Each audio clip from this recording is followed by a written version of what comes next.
queria começar perguntando aos irmãos, qual é o grande medo da igreja dos nossos dias? Qual é aquela coisa que atemoriza a grande maioria das igrejas dos dias atuais? A palavra de Deus diz que Cristo morreu para nos reconciliar com Deus. E o grande medo da igreja dos nossos dias é o medo de estar fora de sincronia com a cultura à nossa volta. É quase inacreditável que isso seja o medo, mas eu diria que é mais do que o medo, é quase um pânico. A igreja tem um pânico de descobrir que ela está fora das nuances da sociedade, da cultura. Então ela tenta de alguma forma adaptar o evangelho, adaptar a sua pregação ao pensamento da cultura. Eu diria que nada podia ser mais trágico do que a situação que nós vivemos nos nossos dias. A palavra de Deus deixa claro para todos nós a antipatia, a hostilidade da mente do mundo para com a verdade de Deus. Todos os seres humanos naturais, que não são regenerados, têm embutido dentro de si, entranhado em sua natureza, uma antipatia inata à palavra de Deus, à verdade de Deus, à santidade de Deus.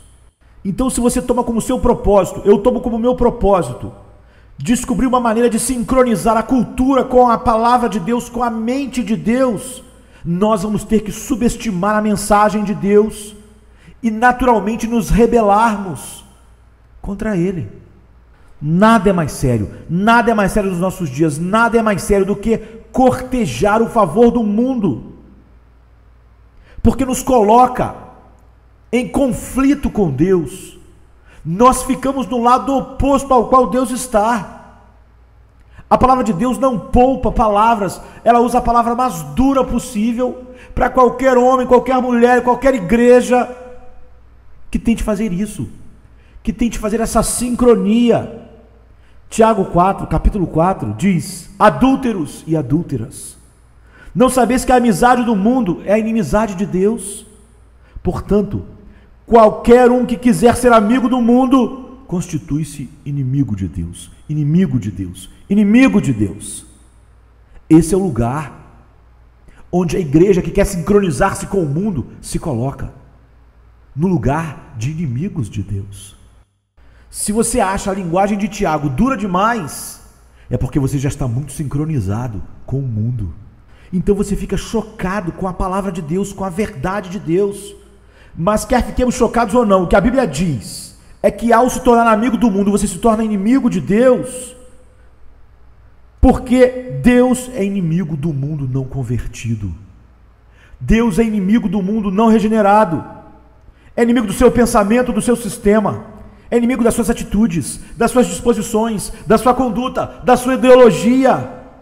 Tudo isso está em inimizade contra Deus. Eles são inimigos de Deus e Deus seu inimigo. Então, ao tornar-se amigo do mundo, propositalmente, por pura escolha, a igreja se coloca como inimigo de Deus. Porque quem se constitui amigo do mundo, constitui-se inimigo de Deus. Tiago não pode ser mais claro. E a palavra adúlteros e adúlteras não é pesada demais. Nós devíamos ficar pasmos só da ideia da igreja cortejar o pensamento de se tornar amiga do mundo, colocando-se numa posição de inimiga de Deus. Que trágico! Que trágico é a nossa situação, a situação da nossa geração, ao pensarmos e repensarmos uma igreja, um culto que agrade e que esteja de acordo com o homem não convertido, imitando os modismos, imitando os desejos, apelando para as paixões, para o estilo de vida, com o desejo de não ofender. Nós, de maneira louca, ofendemos Deus. E por que ofendemos Deus? Qual é a nossa escolha? Porque nós ficamos aterrorizados com a ideia de ofender o mundo.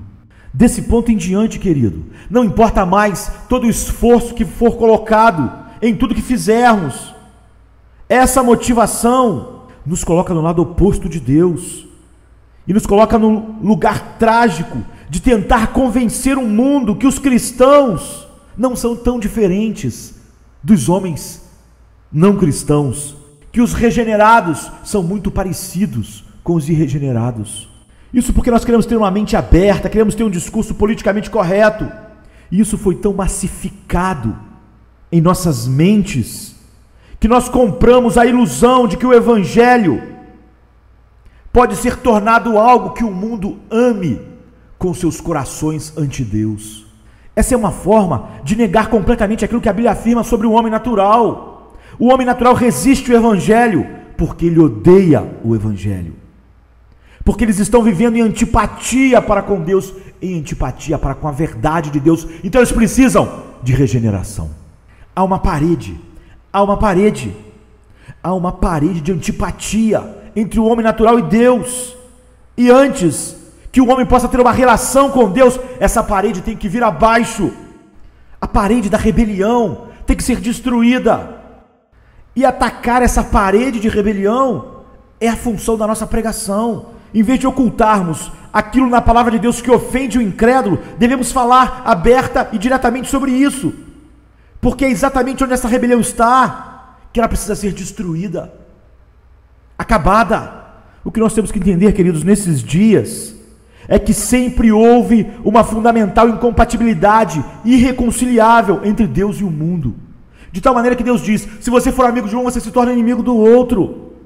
O verdadeiro evangelho envolve a negação de todos os valores humanos, mundanos. E a verdade bíblica é uma aberta contradição com a filosofia humana e com a religião humana centrada no homem. Isso é basicamente o que Jesus ensinou, o que os apóstolos ensinaram. E nós não nos admiramos, porque eles não foram aplaudidos pela sociedade deles. O que o apóstolo João diz em João 15, 18 e 19, ele diz, relatando as palavras de Jesus: o mundo vos odeia, porque vocês não são do mundo. Essa é uma distinção, essa é a diferença. É isso que evidencia a antipatia. Jesus disse: eu vos escolhi do mundo. Vocês não são do mundo, portanto, o mundo vos odeia. Depois que ele falou isso, nós hoje esperaríamos que ele dissesse: agora eu vou mostrar a vocês um plano, uma estratégia. Para quê? Para eliminar esse ódio. Não. Ele não diz isso, não há nenhum plano. Ele odeia vocês porque primeiro ele odiou a mim. A ideia de que quanto mais nós parecêssemos com Cristo, mais o mundo nos amaria, é completamente contraditória com aquilo que a palavra diz. Jesus não diz ter um plano para acabar com esse ódio, ele diz algo muito diferente. Em Lucas 6,26 ele disse: ai de vós, quando todos falarem bem de vocês. Esse ai é um pronunciamento de juízo, de julgamento. Maldito seja você, quando todos os homens falarem bem de você. Quando o mundo estiver sincronizado contigo, com sua mente, com seus valores. Mas Jesus não para aí, ele diz: ai de vós quando todos falarem bem de vocês, porque assim eles falaram dos falsos profetas. Os falsos profetas sempre tentaram sincronizar o mundo com aquilo que eles diziam e com o suposto Deus que eles inventaram. Os falsos profetas podem alterar a sua mensagem porque ela é uma mentira. E o objetivo deles é ser popular. Então eles alteram a sua verdade de instante a instante, de geração a geração, se acomodando e se sincronizando com o mundo. E os falsos profetas sempre foram populares.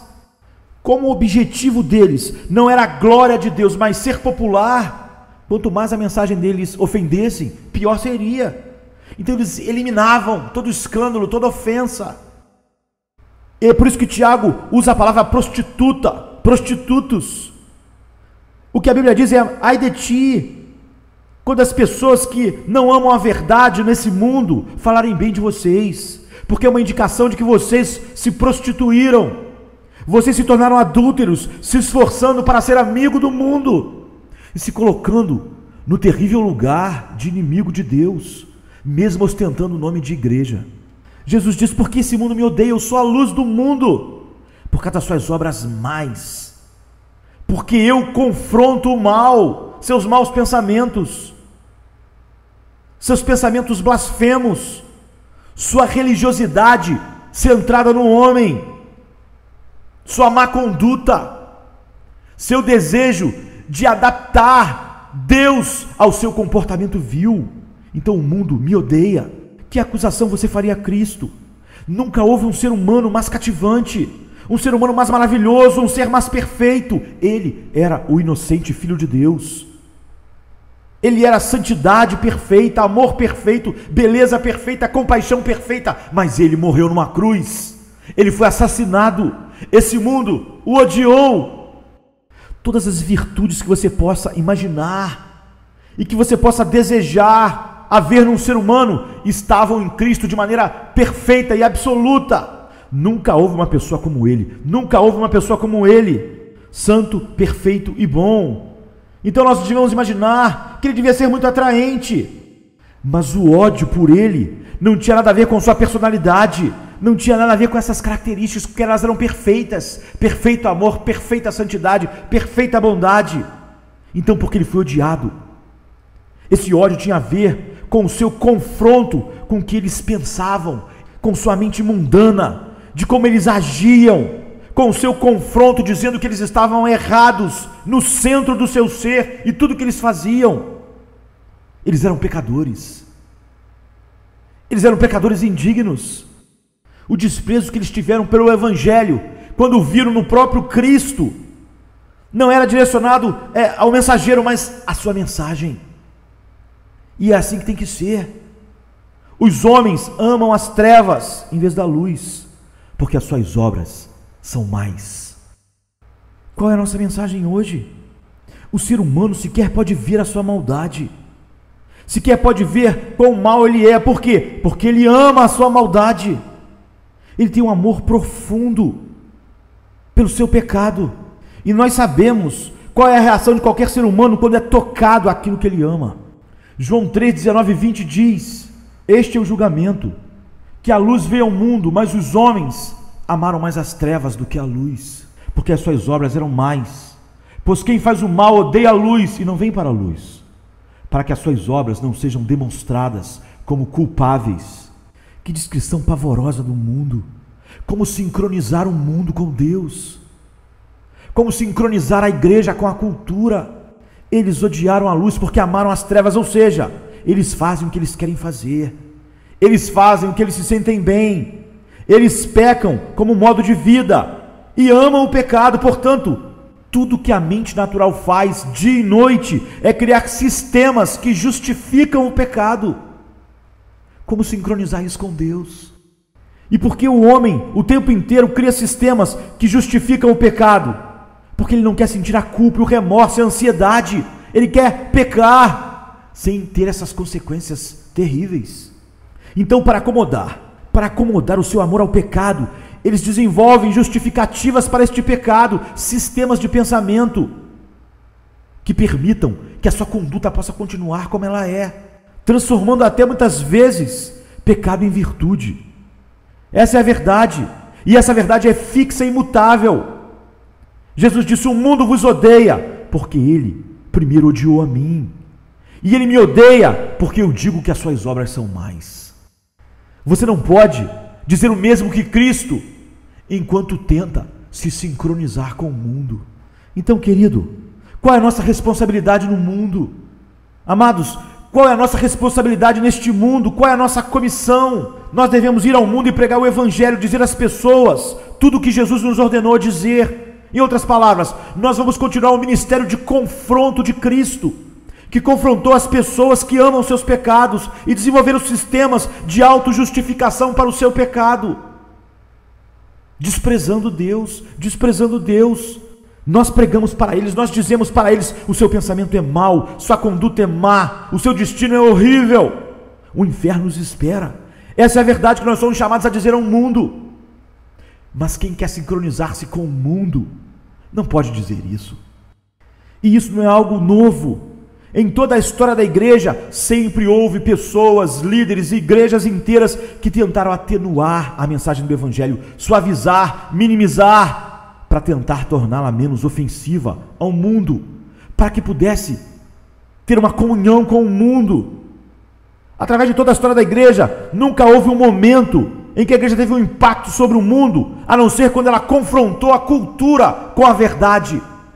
É isso que nós devemos sentir hoje. Devemos confrontar a nossa cultura sem Deus com a verdade. A igreja só causou impacto de fato neste mundo, impacto espiritual, quando ela foi firme, intransigente e corajosamente se colocou ao lado da verdade e proclamou a verdade na face do mundo, diante da sua face hostil a Deus, suportando toda a hostilidade que pudesse vir contra ela. Uma igreja assim salgou o mundo e iluminou o mundo, brilhando a luz de Deus. O problema do mundo é a rebelião contra Deus. Não podemos ter uma mensagem que coloque isso de lado. O que a mensagem da igreja deve atacar? Exatamente as paredes de rebelião, porque é exatamente esse o problema do mundo. Devem se submeter ao senhorio de Cristo como seu Senhor. E se isso tiver que ser verdade, então essa parede de rebelião terá que ser esmagada. E se nós fingirmos que ela não existe e não queremos tocar nela, nós somos inúteis neste mundo. De fato, passamos para o lado oposto e nos tornamos temerariamente inimigos de Deus. O homem regenerado precisa ter um coração quebrantado e contrito, exatamente onde a sua rebelião é mais rígida, dura. Mas qual é a proposta da igreja hoje? Descobrir e ter um projeto para acomodar a cultura do mundo a um Deus santo. Descobrir como podemos ser amigos do mundo enquanto servimos a Deus. Mas esse tipo de ministério é uma garantia de ser obsoleto no mundo e não relevante, de pregar um evangelho em constante mutação, já que ele tem que ser sempre adaptável, porque a geração de amanhã vai renunciar aos modismos de hoje, a geração de amanhã vai renunciar às filosofias de hoje, e o evangelho vai ter que estar mutando. Mas o evangelho bíblico, ele é sempre o mesmo, ele é independente do que os modismos e as filosofias dizem. A verdade de Deus é independente daquilo que a sociedade quer, deseja, é independente daquilo que a cultura diz. Olhe para a cultura humana, o que isso é? São areias movediças, nunca estão firmes. O evangelho é a rocha dos séculos. Mas a igreja tem atenuado e jogado fora a teologia, a sua teologia, para se tornar amiga do mundo. E o que ela consegue com isso? Ela consegue mudar o mundo? Não, ela consegue se tornar inimiga de Deus, inimiga do Senhor, da igreja, inimiga de Cristo. Que trágico! Não pode haver uma posição mais trágica do que essa. Qual é a grande característica, queridos, da nossa cultura? É a tolerância, é o dogma maior, é o dogma dominante da nossa sociedade, da mente de cada homem regenerado, é a tolerância para tudo e para com todos. Essa é a ideia. Isso foi se infiltrando na igreja, e agora a igreja quer ser tolerante com tudo e com todos, e ela é obrigada com isso, é óbvio, a abrir mão, descartar a sua mensagem, para se acomodar ao grande mundo, à grande cultura tolerante dos nossos dias. Nós precisamos voltar aos paradigmas bíblicos, e um desses paradigmas é a objetividade. Qual é o propósito dessa igreja? Nós temos que começar aqui: objetividade, objetividade, objetividade. E o que nós queremos falar com isso? Queremos falar sobre algo que está fora de nós. Se você diz algo que é subjetivo, isso significa que ele é dado pela sua própria avaliação particular, que cada um pode ter a sua opinião sobre aquilo, cada um pode ter a sua compreensão subjetiva, mas algo objetivo está fora de você, está fora de você, e a subjetividade está dentro de nós. Ao lidarmos com a verdade de Deus, estamos lidando com a objetividade.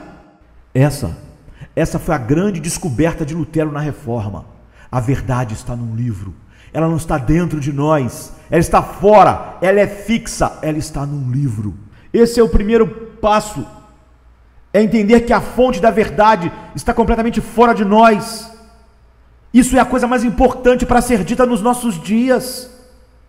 Está fora de nós. A Bíblia é a palavra externa, ela é fixa. Você pode acreditar ou não, isso não a mudará.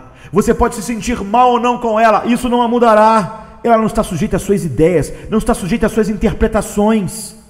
Ela está fora de você e você tem que entender isso. Nós temos que entender isso, essa geração tem que entender isso, para não se tornar, ao invés da igreja, em uma igreja que é inimiga de Deus, por ter se tornado amiga do mundo.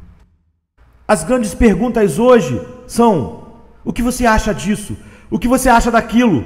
Mas o que nós achamos não tem nenhuma relevância, porque nós não somos a autoridade sobre as coisas. Não adianta perguntar: pastor, você acha isso errado ou aquilo errado? O que eu acho não tem nenhuma importância, porque eu não sou autoridade para definir o que é certo e errado. O que eu sinto, o que eu acho é irrelevante, é subjetivo. Sinceramente, eu não me importo com o que eu penso, com o que vocês pensam, ou o que qualquer grande líder pensa. Os homens têm inventado filosofias de vida, mas isso não torna ela verdadeira. Isso não tem relação com o que é verdadeiro, com a verdade de Deus, com a mente de Deus. Porque a verdade de Deus é a verdade, mesmo que nenhum de nós aqui existisse. A nossa existência em nada sustenta a verdade. Ela é verdade se nós não existíssemos. Então as nossas opiniões sobre as coisas são completamente irrelevantes. Nenhum ser humano é fonte de verdade, mesmo no mundo material, no mundo físico. O que o físico descobre são leis que ele não inventa. Ele só pode observar. Ele não cria nada. Isso é verdadeiro. É profundamente verdadeiro no mundo espiritual. Nenhum ser humano pode reivindicar verdades espirituais baseadas em seus sentimentos, em suas experiências, em suas ideias, em suas viagens místicas, sobre qualquer coisa, sobre o homem, sobre o mundo. O que a Bíblia diz sobre o mundo é a verdade. O que a Bíblia diz sobre o homem natural é a verdade. E a sua opinião sobre isso e a minha opinião são coisas completamente irrelevantes. Ao pensarmos que aquilo que a gente pensa, sente, formula, é importante, só mostra a idiotice da nossa época. Uma igreja que vai se sincronizando com o mundo está baseada em quê? Em homens que dizem: bem, eu acredito, bem, eu sinto, bem, esta é a minha opinião. A questão é: que importa? O que nós devemos dizer a esses homens é: a sua opinião não tem nenhuma influência sobre aquilo que é a verdade. Não tem absolutamente influência nenhuma. Você não pode tentar ser relevante no mundo pós-moderno. O que isso quer dizer? Que todo mundo tem a sua própria verdade. Isso é uma idiotice. E isso torna a igreja inimiga de Deus, para ser amiga do mundo. O fato é que nenhum ser humano fabrica ou estabelece a verdade. A ideia de que você tem a sua verdade, eu tenho a minha verdade, e que a verdade que é boa para mim não é boa para você, é uma negação completa de tudo aquilo que é o Evangelho. A verdade não vem dos homens. Essa devia ser a nossa proclamação ao mundo e à igreja dos nossos dias. A verdade não vem dos homens. O que você pode fazer em relação à verdade? É lê-la, é aprendê-la. Você pode discerni-la, mas você não pode fazer a verdade. Você não é a fonte da verdade. A igreja não é a fonte da verdade. O mundo não é a fonte da verdade. Deus é a fonte da verdade. Isso, e apenas isso, é cristianismo autêntico. A verdade vem de Deus, a verdade desce dele para nós, a verdade está num livro. Você não acha a verdade em suas experiências místicas. É por isso que o apóstolo Paulo disse: se alguém vem até vós, um apóstolo, ou qualquer homem, ou líder, ou um anjo que desce do céu, e lhe pregue outro evangelho, seja maldito. Por quê? Porque você não determina a verdade. Você não tem nada para contribuir com a verdade. A descrição de Deus sobre o mundo foi dada, você não tem que contribuir com isso. Deus diz: se você for amigo do mundo, você se torna meu inimigo. Você não pode fazer nenhum adendo àquilo que Deus diz. Mesmo quando Ele é duro e diz: adúlteros e adúlteras, essa é a verdade de Deus. Às vezes, queridos, muitas pessoas conversam conosco e dizem: bem, você sabe, a minha experiência indica. A sua experiência não indica nada. É a Bíblia que diz para nós o que devemos viver. A Bíblia, e não suas experiências subjetivas. Ela não tem nada a ver em estabelecer qualquer verdade a ser seguida.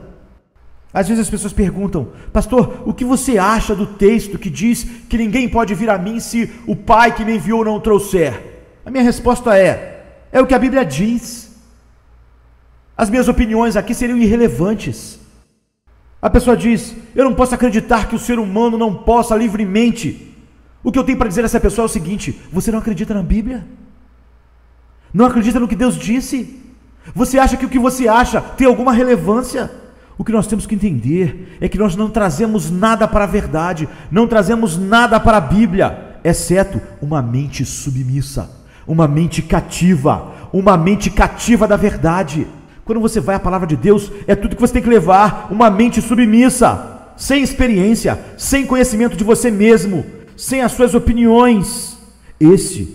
A palavra de Deus que nós estamos pregando hoje, nesta noite, é um documento objetivo, e Deus, em sua graça e favor, colocou a sua verdade num livro externo a nós. É uma idiotice fenomenal achar que eu tenho alguma contribuição espiritual para fazer com aquilo que a Bíblia disse ou diz. Pior ainda, quando eu trago todas essas coisas tentando me sincronizar com a cultura e com o mundo, a palavra de Deus está fora de mim. Alguém diz: olha, a minha opinião sobre este versículo. Ninguém se importa com a sua opinião, nem com o que você pensa. O que você acha é irrelevante. O que eu quero saber é o que o versículo significa, não o que você pensa sobre ele, o que você sente sobre ele. Eu quero saber o que ele quer dizer, mesmo que você não existisse, porque Deus escreveu ele, ele o registrou. Mas qual é o problema disso?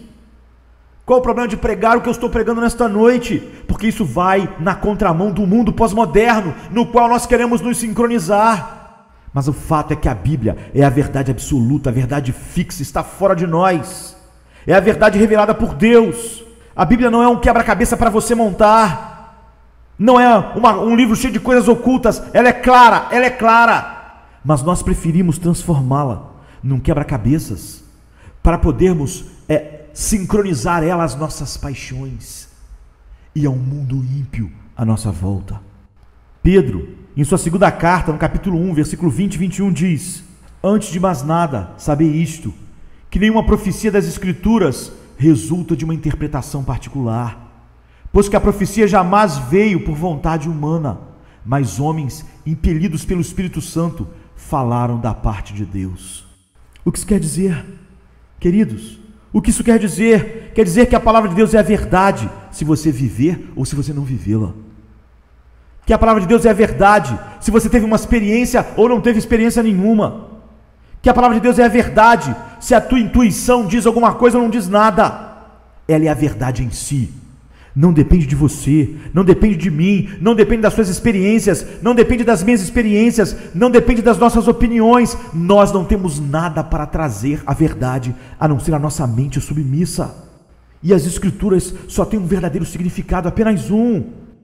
Não um significado para mim, um significado para você e um significado pessoal para cada um aqui nesta noite. Se você não entende o significado, você não tem Escritura nenhuma.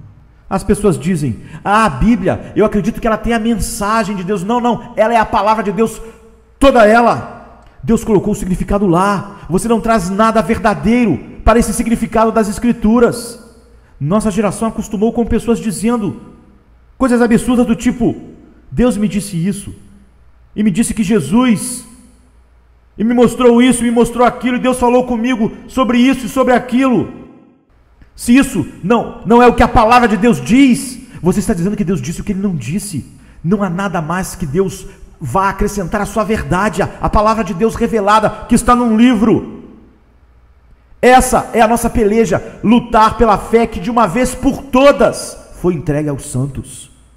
Deus fechou o livro e disse: não se acrescente mais nada a ele, ou vai ser adicionado a você as pragas que estão escritas nele. Essa é a palavra de Deus, ela é externa a nós, está num livro. E hoje fazem algo mais terrível ainda. As pessoas abrem a Bíblia e dizem: o Senhor me mostrou que esse versículo significa isso, significa aquilo, significa que nós vamos ter muito dinheiro e vamos ter muitas coisas. Não importa o que a Bíblia diz, Ele vê em cada verso aquilo que Ele quer ver, e Ele chama isso de revelação espiritual. Ele perverte cada sentido dos textos bíblicos, dizendo que está tendo uma visão especial, que ninguém nunca viu aquilo antes, mas que agora Deus revelou a ele. Hipócrita, hipócrita, hipócrita. Uma pessoa honesta não quer colocar palavras na boca de ninguém, muito menos na boca de Deus. As pessoas querem aprender a verdade espiritual de uma maneira completamente antibíblica. Elas querem se tornar uma antena que capta verdades no ar. É no livro, É no livro, dentro do seu contexto. É o livro da verdade, e ele é objetivo, é a verdade de Deus por si só. Não é a verdade que eu estou enxergando, é a verdade, quer você saiba, quer você não. Quer os seus desejos estejam nela, quer não. Quer o seu coração seja poluído pelo mundo, ou não. Ela é a verdade de Deus, quer você a entenda ou não. Ela é a verdade de Deus, quer você sinta que ela é verdadeira ou não. É a verdade de Deus. E a verdade de Deus não é validada pela experiência das pessoas, pela experiência de ninguém. Portanto, não nos conte uma experiência, achando que essa experiência pode transformar aquilo que não é verdade em verdade. O Salmo 1, 19 e 1,6 diz: a totalidade da tua palavra é verdadeira. Esse é o ponto de partida. É aqui que devia estar o início da cosmovisão cristã. É a razão da igreja existir. Muito do que se diz igreja hoje não tem nada da igreja de Cristo. Eles se chamam cristãos. Eles falam sobre a Bíblia. E eles pregam com uma Bíblia na mão. Eles dizem acreditar na Bíblia. Mas eles usam a Bíblia como uma coisa simbólica. A verdadeira fonte de autoridade estão nas suas ideias, nas suas revelações, nas suas intuições, naquilo que ele sente a respeito do mundo à sua volta. Ou estão recebendo novas mensagens de Deus, que está mostrando o que este versículo significa, o que aquele versículo quer dizer. O verdadeiro cristianismo começa com objetividade, e é onde nós queremos começar, e é onde nós devemos terminar. Se você quiser ter uma visão verdadeira de todas as coisas à sua volta, a sua mente tem que estar submissa à palavra de Deus. Deus revelou a sua verdade em um livro, isto é, na Bíblia. Se alguém trouxer qualquer coisa para ela, já está vivendo o erro. Você pode proclamar a verdade, você pode e deve pregar a verdade, mas você não é a fonte da verdade. A fonte da verdade é Deus. É Deus, queridos. E essa verdade é objetiva. Em segundo lugar, nós temos que incluir a palavra racionalidade. A revelação objetiva de Deus nas Escrituras deve ser entendida racionalmente. O grande problema é que as pessoas querem entendê-la misticamente. E isso é um desastre. O misticismo dos nossos dias é um desastre. Ele é a ideia de que de alguma forma há significados secretos escondidos nas Escrituras. Isso é uma mentira. Isso é uma mentira. Você quer entender a verdade de Deus? A Bíblia deve ser entendida então racionalmente, porque ela é uma revelação objetiva. O significado da Escritura é a Escritura. Então, como nós devemos chegar a esse significado? Usando nossas mentes, se nós nascemos de novo. Usando nossas mentes, não tentando ouvir alguma voz de Deus, supostamente de Deus, para trazer a nós significados. Mesmo que ouvíssemos alguma voz, que voz seria essa? A palavra de Deus está no livro. Não há promessas que jamais iriam haver vozes nos dizendo a verdade. A indicação é o contrário, que nós devemos meditar na palavra de Deus de dia e de noite. Quaisquer que sejam os seus sentimentos, impulsos, intuição, tudo isso é inútil. Nós vamos entender a Escritura, que é a verdade objetiva de Deus, ao meditarmos nela, com nossas mentes, de forma racional, se somos homens que nasceram de novo e foram regenerados. Você pode dizer: o que o senhor quer dizer, pastor, com racionalmente? É simples, a Bíblia é lógica, não é contraditória, ela é clara. A razão humana santificada. Não há erros na Bíblia, não há inconsistências na Bíblia, não há mentiras na Bíblia, não há princípios inadequados na Bíblia, não há fantasias na Bíblia, não há absurdos na Bíblia, não há inconsistência nela, não há mitos na Bíblia, nem lendas. Não olhe ela como uma alegoria. O muro de Jericó quer dizer a nossa vida financeira. Isso é falso. A Bíblia deve ser entendida como qualquer livro. Entenda o que eu quero dizer a você. Você tem aqui, neste livro, um infalível e inerrante documento, verdadeiro, dado por Deus, de pessoas reais, de eventos reais, de uma história real, em uma linguagem normal. É para ser entendido racionalmente pela mente, não entendido misticamente. Não é uma questão de dizer, o Senhor desceu e disse o significado desse texto para mim. Isso é absurdo, que leva a todo tipo de enganos. É absolutamente errado. É para ser entendido pelo processo da razão, numa mente de um homem regenerado, que agora tem a mente de Cristo. Mas é assim que você deve chegar ao significado da Escritura. No livro de Neemias, é registrado um grande avivamento, no capítulo 8. E o que acontece?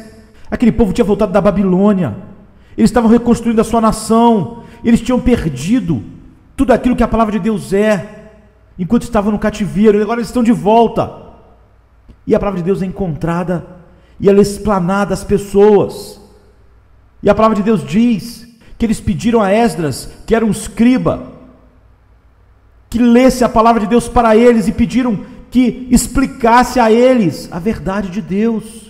Então foi lida a palavra de Deus. Aqueles homens que ficaram de pé de 6 da manhã a meio-dia, havia um longo período, um longo tempo em que eles não ouviram a palavra de Deus. Então eles se colocaram ali, todo aquele povo ouvindo, e eles se puseram a explicar, a ajudar aquelas pessoas a entender. Outros homens se juntaram a ele para ajudar a ler todo aquele texto. O povo não precisava que alguém traduzisse o que estava escrito, porque eles entendiam a língua que aquele livro estava escrito, mas precisava de alguém que explicasse aquelas verdades. E Esdras estava pronto para ensiná-las àquele povo. Por quê? A Bíblia diz em Esdras 7, versículo 10: pois Esdras tinha aplicado seu coração a estudar a lei do Senhor e praticar e ensinar em Israel os estatutos e os seus mandamentos. Ele tinha se preparado estudando a palavra de Deus, ele a conhecia profundamente, ele estudou diligentemente a palavra de Deus.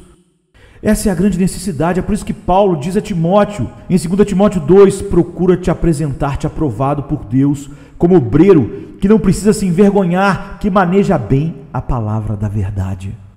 Ou seja, se você não faz isso, você devia se envergonhar. É o que a palavra de Deus diz. Você não pode se aproximar da Bíblia de uma maneira mística, como um evento místico. É um trabalho árduo de mentes que foram santificadas e transformadas por Deus. Não existe o pulo do gato místico. Como nós podemos entender a palavra de Deus? As pessoas dizem, pastor, como eu posso entender a palavra de Deus? O segredo é a capacidade de você se manter com a palavra de Deus, meditar nela de dia e de noite, ficar sentado, meditando e meditando, até que você entenda o que a Bíblia está dizendo. Isso não é místico, mas isso é espiritual, porque essa é a ordem de Deus para nós conhecermos sua palavra. A mente tem que ser treinada e aplicada às Escrituras. O poder das Escrituras só é liberado quando a sua verdade é liberada. É isso que aconteceu na Reforma. Ali estava o poder das Escrituras, porque a verdade fluiu e avivou a igreja. Não a verdade mística, mas a palavra de Deus fixa, que está num livro. E a verdade só é liberada quando é corretamente interpretada. O que nós temos hoje são uma verdadeira demonstração de trivialidades, de manipulação grosseira das Escrituras, para ela expressar o coração do homem que está em inimizade com Deus. Não o estudo sério da palavra de Deus. Não é isso que caracteriza a igreja dos nossos dias.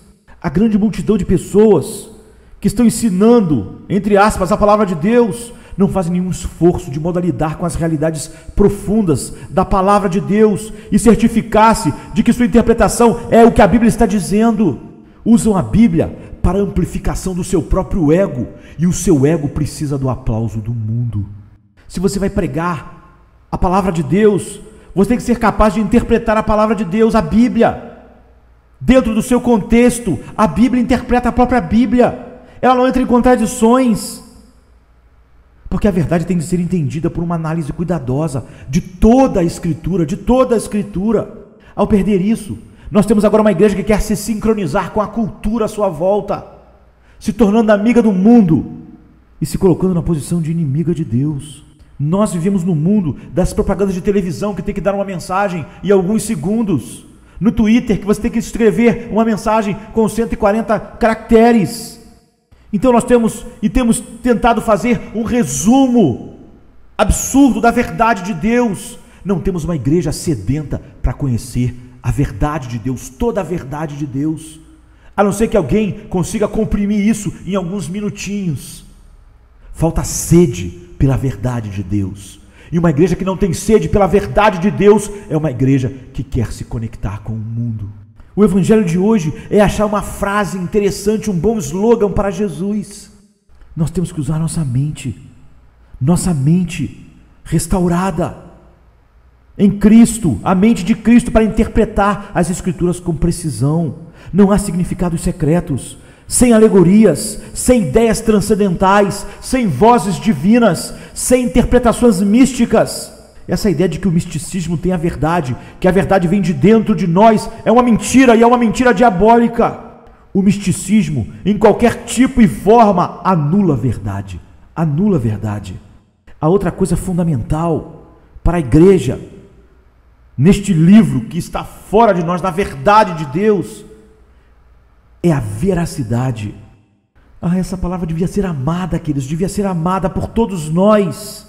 Se entendermos a Bíblia como uma verdade objetiva, fora de nós, se tivermos anseio de compreender a palavra de Deus, interpretá-la corretamente, abordá-la racionalmente com nossas mentes restauradas em Cristo, então nós vamos poder entender e nós teremos veracidade, porque esta é a palavra da verdade. É a palavra da verdade, a igreja é o baluarte da verdade. O que nós ansiamos é pela verdade de Deus, e aqui está a verdade. E quando ela é racionalmente compreendida, ela produz veracidade em nossas vidas. A revelação objetiva das Escrituras, interpretada racionalmente, produz verdade divina em medida perfeitamente suficiente para a realização da intenção de Deus em nossas vidas. E nós jamais cairemos na loucura de querermos nos sincronizar com a nossa cultura, nos fazendo amigos do mundo e inimigos de Deus. Toda a verdade de Deus está na Bíblia, e isto é tudo que nós precisamos. Você não vai encontrar nenhum jota, nenhum tio, nenhum pingo de verdade fora da palavra de Deus. Você não tira nada e nem põe nada. Tudo que você traz é uma mente submissa. Tudo que somos obrigados é a entender a vontade de Deus na palavra de Deus, pela palavra de Deus. O mundo adora opiniões. A igreja dos nossos dias adoram opiniões. As pessoas sempre perguntam: pastor, qual é a sua opinião sobre aquilo? Qual é a sua opinião sobre aquilo outro? O mundo adora opinião. O mundo quer ouvir a opinião de todo mundo. O mundo odeia a verdade. E a igreja também adora falar sobre opiniões, mas não empregar a verdade, que sabe que o mundo odeia e que, portanto, será um empecilho para você se sincronizar com ele. Traga 1000 opiniões e o mundo se alegrará, porque o mundo tem uma antipatia para com a verdade. O mundo adora uma boa conversa, muitas opiniões e debates, mas não há nenhum interesse na verdade, porque a verdade ameaça tudo o que a cultura é. A verdade de Deus ameaça tudo sobre o que a cultura foi construída. A cultura humana foi construída sobre a mentira. A cultura humana foi edificada sobre a mentira. E é por isso que opiniões sim, a verdade não. E uma igreja que quer se sincronizar com o mundo se sincronizou com esta mente ante Deus. E é por isso que Tiago falou: adúlteros e adúlteras, vocês não sabem que a amizade do mundo constitui-se a inimizade contra Deus. Se você quiser ser amigo do mundo, você vai ser inimigo de Deus. Não há como resolver isso de outra forma. Você vai adulterar, você vai prostituir o propósito pelo qual você existe como igreja. É por isso que Tiago disse: prostitutos e prostitutas. Você está no mundo para pregar a verdade. Proclame a verdade de Deus e aquilo que Deus diz sobre a nossa sociedade e o que está de errado com ela, e ela vai odiar. E a Bíblia fala sobre tudo que compõe a nossa sociedade. Todo o erro do coração, das ações, das intenções, dos propósitos. O homem não regenerado pode ter pecados diferentes, mas é a mesma velha raiz em todo homem morto em seus delitos e pecados. As pessoas dizem hoje, querendo se sincronizar com o mundo: a Bíblia é um livro sobre relacionamentos. A Bíblia é um livro sobre sucesso. Não, queridos. A Bíblia é um livro sobre a verdade sobre todas as coisas. A verdade de Deus, a verdade de Deus revelada em Cristo, a verdade sobre o pecado humano, sobre a sua depravação. A Bíblia é um livro sobre a verdade e não precisa ser complementada pela psicologia humana, por visões, por novas revelações, por intuições. Ela não precisa ser complementada por nada extra-bíblico. Ela é a verdade, ela é a verdade, e ela é a verdade, e ela devia ser toda a mensagem que nós como igreja temos para o mundo. Um mundo alienado de Deus. Muitas pessoas dizem, para sermos relevantes, precisamos de um diálogo com o mundo, ouvir as opiniões diferentes. Será maravilhoso esse diálogo. Eu digo não. O erro não pode contribuir com a verdade. O erro jamais vai contribuir para a verdade. Você e eu, como filhos de Deus, não precisamos estudar o erro. Nós precisamos estudar a verdade. O erro não tem nenhuma contribuição para dar. A mente do homem, a filosofia do mundo, o erro não pode contribuir com a verdade de Deus. Nós não precisamos de um diálogo com o erro para entendermos a mente de Deus. A palavra de Deus, a mente de Deus está revelada num livro. E muitos de nós querem esse diálogo, porque eles preferem um diálogo que minimiza as diferenças entre a verdade e a mentira. E não se engane, quando nós vamos para a palavra de Deus, usando nossa mente de maneira racional, quando nós temos o verdadeiro significado daquilo que Deus disse para nós, uma vez que é determinado aquilo que é verdadeiro, certo, essa verdade será diferente de tudo mais que o mundo diz e pensa. Mas olha, aqui a igreja tem se submetido. Não existe autoridade nenhuma fora da verdade. Essa é uma palavra fundamental também para juntarmos as outras. Autoridade. Se de fato esta é a verdade de Deus, então só ela tem autoridade. É como Pedro disse, são os oráculos de Deus. Como Paulo disse em Tito capítulo 2, quanto a ti, fala do que pertence à sã doutrina. A palavra de Deus tem autoridade. Quando você se levanta para falar a respeito dela, proclamar a verdade, não se levante como dando uma mera opinião humana. A Escritura é a palavra final em tudo que ela fala, em todas as coisas que compõem a vida humana. Mas isso não é bem visto, isso não é politicamente correto. O mundo lá fora e grande parte da igreja odeia as convicções fortes que fluem da autoridade das Escrituras, porque elas não podem ser manipuladas para nos sincronizarmos com a nossa geração. A igreja de hoje forja corações duros, é composta por homens e mulheres de corações duros. Você pode dizer, como você pode afirmar isso, pastor? Por causa da sua pregação. A sua pregação doce e macia, a pregação suave, produz corações duros. É isso que uma mensagem sincronizada com a nossa cultura e época produz, corações duros para a verdade. Corações que se ressentem, que se ofendem com a verdade de Deus. São palavras suaves que produzem corações duros. Uma mensagem popular, uma psicologia que acalma o homem. Por que a igreja dos nossos dias prega isso? Porque ela não tem nada contra o coração duro dos homens para com Deus e para com a verdade. Porque de fato ela quer ser uma grande igreja de homens com corações duros. Porque só ao pregarmos a verdade de Deus, as muralhas da rebelião serão derrubadas, as paredes da rebelião serão quebradas. É como diz Jeremias, no capítulo 23, versículo 29, não é a minha palavra como um fogo, oráculo do Senhor, não é como um martelo que arrebenta a rocha. É isso que a palavra de Deus é. Deus quer um coração contrito e quebrantado e humilhado. Ele não precisa de um pouco de calmante, ele precisa do martelo da verdade de Deus. Mas a igreja está satisfeita em ser uma multidão de homens e mulheres de corações duros para com Deus e para com a verdade, para estarem sincronizados com a cultura. Porque se não fosse assim, a igreja estaria pregando a verdade de Deus para este mundo. Mas ela está satisfeita com esses duros corações. Corações duros significam corações desobedientes, corações pecaminosos, corações que na verdade querem governar até mesmo Deus. E a igreja dos nossos dias está satisfeita com esses corações duros, porque ela prega uma mensagem mole. E a verdade é que onde a pessoa é mais rebelde, ali então é que tem que ser atacado com a verdade de Deus, porque ela precisa ser humilhada pela vontade, pela verdade do Deus Todo-Poderoso. Esta é a verdade de Deus e só ela tem autoridade. O que nos leva a outra palavra, que é a incompatibilidade. Esta palavra, então, é odiada por uma igreja que quer se sincronizar com o mundo, porque se essa é a verdade de Deus, fixa, então ela é incompatível com qualquer coisa que a contradiz. A verdade é absolutamente incompatível com o erro, então ela é absolutamente incompatível com o mundo. O que 1 João 2,21 diz? Porque toda mentira não procede da verdade. Esse é o grande elemento de incompatibilidade. Nenhuma mentira vem da verdade. Se algo é uma mentira, não há nada de verdadeiro nele. E se ele é a verdade, não há nada de enganoso e falso nela.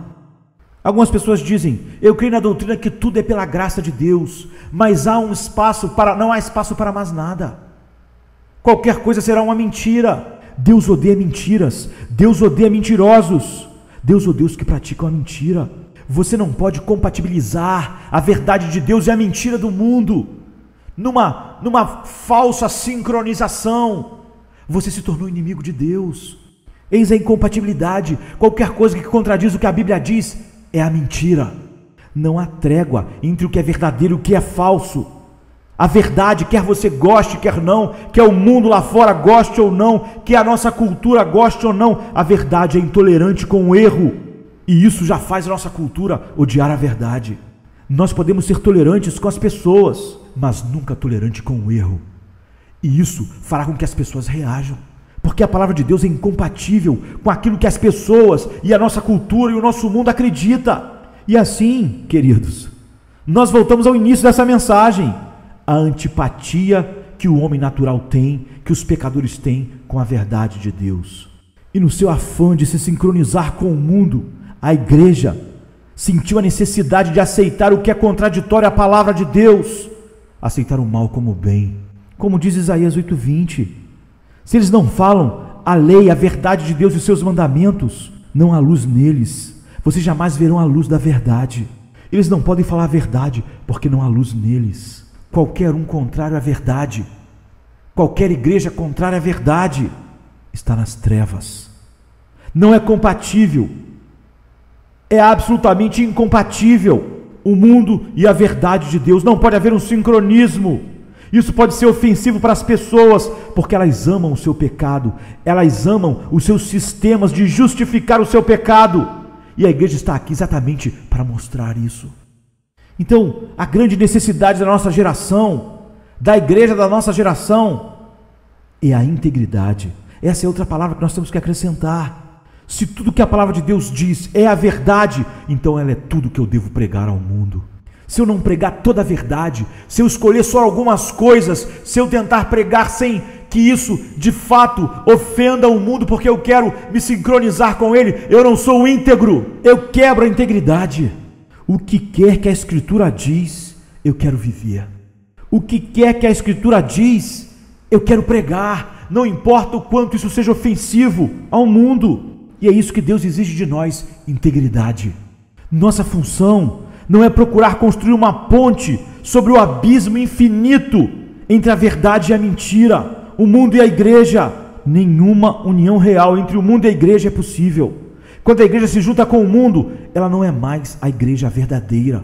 Ela só serve para a gozação e desprezo final do mundo e para ser uma abominação para Deus. E se a igreja da nossa época tem se tornado assim, não é por falta de clareza bíblica. A palavra de Deus é extremamente clara sobre a relação do cristão com o mundo. A confusão que campeia os nossos dias não é por falta de clareza da palavra de Deus, mas porque os cristãos professos não levam a palavra de Deus a sério. Nós abraçamos a transigência e ela está por toda parte, querido. O nosso mundo está para essas pessoas suficientemente caiado, encobrindo suas faltas, para passar no exame feito por cegos que posam de crentes, cegos que posam de igreja, cristãos que manobram e manipulam a verdade para ficar bem com os homens e com o mundo, sincronizado com a cultura, mostra que tem por Deus nada mais do que um mudo desprezo. Não é a tentativa de salvar o homem, porque nenhum ser humano é transformado por manipulação humana, mas pelo novo nascimento. Eles só podem nascer pela palavra da verdade. Jesus depois de receber um não solicitado e carnal conselho de algumas pessoas, respondeu: o meu tempo ainda não chegou, mas o vosso sempre está presente. Não pode o mundo odiar-vos, mas a mim me odeia, porque eu dou testemunho a seu respeito de que suas obras são mais. Se você, querido, se sincroniza com o mundo não pode te odiar, porque o mundo não odeia a si mesmo. A casa de Adão é leal a si mesma. Mas quando a verdade de Deus entra neste mundo, nesta cultura, então um elemento estranho e estrangeiro entrou e não pode ser amada. Então é por isso que Jesus disse aos discípulos: se o mundo vos odeia, sabei que primeiro do que a vós, odiou a mim. Se vocês fossem do mundo, o mundo amaria o que era seu. Como todavia não sois do mundo, pelo contrário, dele vos escolhi, por isso o mundo vos odeia. Paulo explicou aos Gálatas a diferença entre o filho escravo e a livre. Como porém outrora o que nascera segundo a carne perseguia ao que nasceu segundo o Espírito, assim também é agora. Em Gálatas 4:29, o Novo Testamento inteiro traça uma aguda linha entre a igreja e o mundo. Não há meio termo. O Senhor não reconhece nenhum bonzinho concordar ou discordar para que os seguidores de Cristo adotem os procedimentos do mundo e andem e caminhem pelo mundo como o mundo. O abismo que há entre o cristão e o mundo é tão grande como aquele que separou o rico de Lázaro. E esta verdade é ofensiva, infelizmente, não só para o mundo, mas para um bando de mundanos que mói e remói a tentativa de abraçar o mundo e sincronizar Deus e o mundo. O espírito do mundo é forte e gruda em nós tão entranhadamente como o cheiro de fumaça em nossas roupas. Ele muda o seu rosto para se adaptar a qualquer circunstância e assim enganar, disfarçando muitas vezes seu completo ódio à verdade e ao Deus verdadeiro. O mundo pode até confessar alguns dos seus maus caminhos. Ele louvará a religião e bajulará a igreja, os seus fins sociais, promoverá e contribuirá para a distribuição de roupas e outras coisas. Basta que Cristo guarde distância e que nunca afirme o seu senhorio sobre eles, e que nem a verdade tente tirá-los do caminho dos seus corações. Então eles vão mostrar o seu antagonismo. O apóstolo João, na sua primeira carta, o apóstolo do amor, jamais se coloca de joelhos ante o Deus da tolerância. Pelo contrário, nós podemos dizer que era grosseiramente intolerante, porque João sabe que a tolerância para com o mal, para com o erro, para com uma vida que negue a verdade, é simplesmente outro nome que nós damos à indiferença para com Deus, para com a mente de Deus. O que João diz de todas as pessoas que falsificam a verdade para agradar o mundo? Ele diz: falsos profetas, porque maior é aquele que está em vós do que aquele que está no mundo. Eles procedem do mundo, por essa razão falam da parte do mundo e o mundo os ouve. Nós somos de Deus, aquele que conhece a Deus nos ouve, aquele que não é da parte de Deus não nos ouve. Nisto reconhecemos o espírito da verdade e o espírito do erro.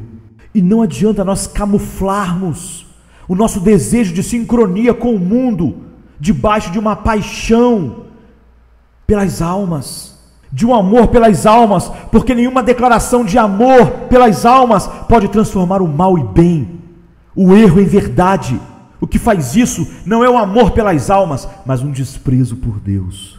Portanto, queridos, quer o mundo se apresente em seus aspectos mais feios, quer ele se apresente nas formas mais sutis e refinadas, nós devemos reconhecê-lo pelo que ele é e repudiá-lo categoricamente. Se é que queremos andar com Deus como Enoque o fez. Isso é imperativo para nós, infiéis, adúlteros e adúlteras. Não compreendeis que a amizade do mundo é inimiga de Deus? Aquele, pois, que quiser ser amigo do mundo, constitui-se inimigo de Deus. É o que nós vimos no início, em Tiago 4:4. Ou, não ameis o mundo, nem as coisas que há no mundo. Se alguém amar o mundo, o amor do Pai não está nele. Porque tudo que há no mundo, a concupiscência da carne, a concupiscência dos olhos e a soberba da vida não procede do Pai, mas procede do mundo. Essas palavras de Deus não estão diante de nós para nós tecermos uma consideração e a nossa opinião sobre elas, mas para nós nos submetermos em obediência. E de fato e de direito, nós perdemos o direito de nos auto-intitularmos cristãos se não a seguimos. Devemos suspeitar de todo amor às almas, ou todo desejo de avivamento que seja forçado a reduzir os duros termos do reino de Deus.